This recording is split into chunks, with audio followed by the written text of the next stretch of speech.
Hi, I'm Michty Maxx, and I'm here to share the makeup I wore out to dinner for my mama's birthday. I felt like pairing some cool and warm colors together, so I went with silver glittery eyes and red lips. I primed my eyes with a new product I got for Christmas, which is the MAC Paint Pot in Painterly, and I used the Real Techniques Deluxe Crease Brush to spread that all over my lids, all the way up to the brows, and a little under the eyes too. I must say I really like it so far. I had no creasing and the shadows blended over it nicely. And then I realized I hadn't stuck in my drays, and there was nary a tune in my ear. Oh my.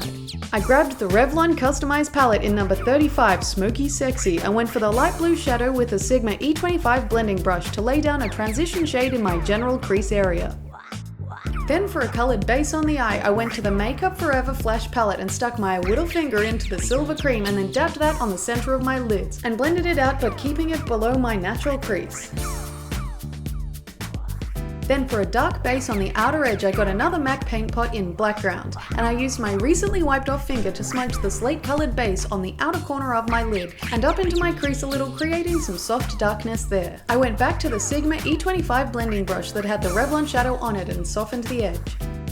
For the lid shade, I cracked open the Urban Decay Electric palette and chose the shadow Revolt, then packed the bright silver color on my lid with the brush that came in the palette. It's quite pigmented and very shimmery. Oh shucks, it's just the tops. I began buffing out the edges with the eyeshadow brush and then went back to the blending brush to have a go at it, and also grabbed a touch of the silver shadow and took it across the edge of the lid.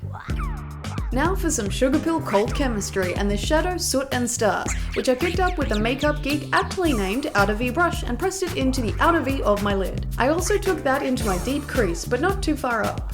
I blended the Soot and Stars into the Silver Revolt shade with those two brushes without adding any extra product. I didn't want too much darkness in the crease, but I did want some soft definition, so I took out the Inglot eyeshadow number 451 Pearl, which is a shimmery slate shade, and I blended that into the crease with the Sigma blending brush. I made sure the silver on the lid transitioned well into the darkness on the outer edge, and I also picked up some more Revolt on the eyeshadow brush to make that happen. To put down a brow highlight, I used the Naked 3 eyeshadow in Strange with the Crown BK14 Deluxe Oval Shadow Brush. This will also help tone down the crease and blend those shades out. I brought the Milani Liquefied Pencil in Silver to the party and coated my tear duct and the first half of my lower lash line. And to set that, I went back to the Urban Decay Revolt on the same brush to press the shadow over the pencil using the tip of the brush for precision.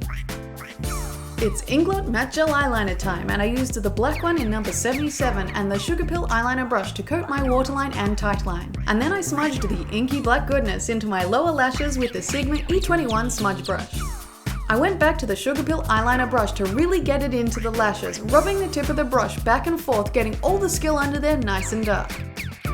And to make sure the lower lash line is none more black, I took Sugarpill Bulletproof, which is a fantastic matte black eyeshadow, and applied that with the same E21 smudge brush. And I thought I wanted to blend out the lower lash line with the Inglot number 451 Pearl eyeshadow, but I used the blending brush from Sigma, which was a bit too large for this use, and I ended up with a bit of a mess. So I went back in with a makeup wipe and removed quite a lot of that. I wanted a tighter lower lash line and have it not so blown out, plus the shimmery shadow took away from the darkness of the black shade.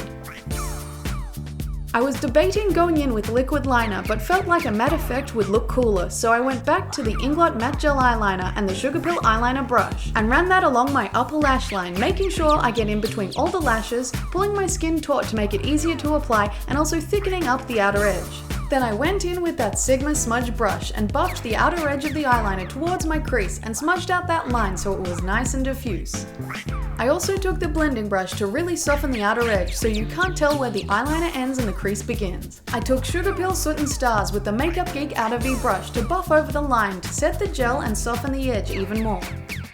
I also took more Revolt on the electric eyeshadow brush for extra blending on the top there. I made use of the Outer V brush a bit more on the top and also on the lower lid, getting a diffuse line but not taking it down too far like before.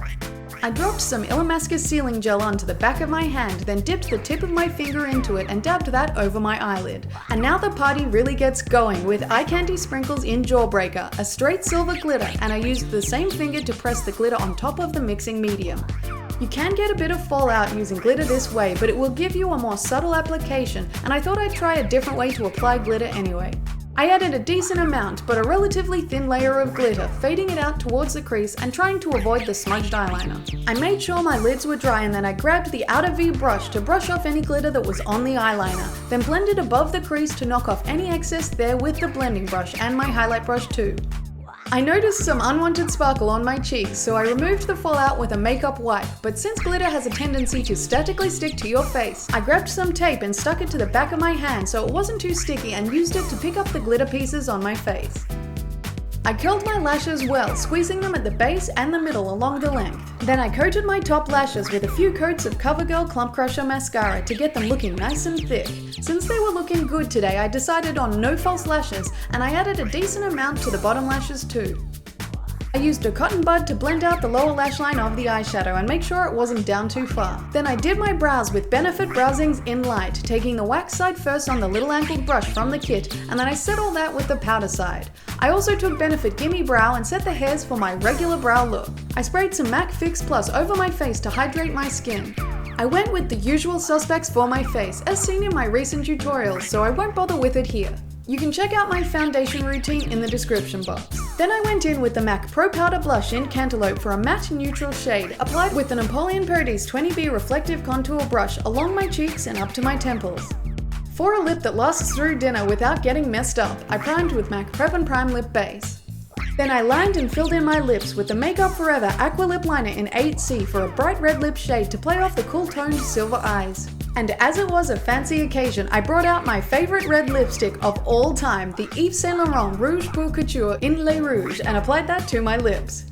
Then to push the lipstick right up to the edge of my lip line, I used the red pencil while also finalizing the shape of my lips. You can use a lip brush for this. To set my face up for the night, I used Urban Decay All Nighter Setting Spray and headbanged it into the mist, as usual. For finishing touches, I used some more Strange to brighten out my brow bone and blend out the edge of the eye makeup, and I darkened my beauty spot with some of the wax side of the Browsing's kit. After fluffing up my hair, I decided I wanted a touch of shimmer on my cheeks, so I pulled out the NARS Albatross Cheek Highlighter and the Hakuhodo S113 brush to dab on a little of the pale gold shine onto the tops of my cheekbones, but didn't spread it out too much, and I blended over that with my blush brush. A bit of a finger pop trick that sounds ruder than it is for removal of lipstick, and the rest is history. This was a quick makeup to create and wasn't too fussy because most of the shadows were shimmery, and it was overall simple and easy. The silver sparkle is pretty, and the red lips are hot as always. And despite the delicious and sometimes oily food, my lips stayed red all night. I am still thinking about the crab on cucumber dish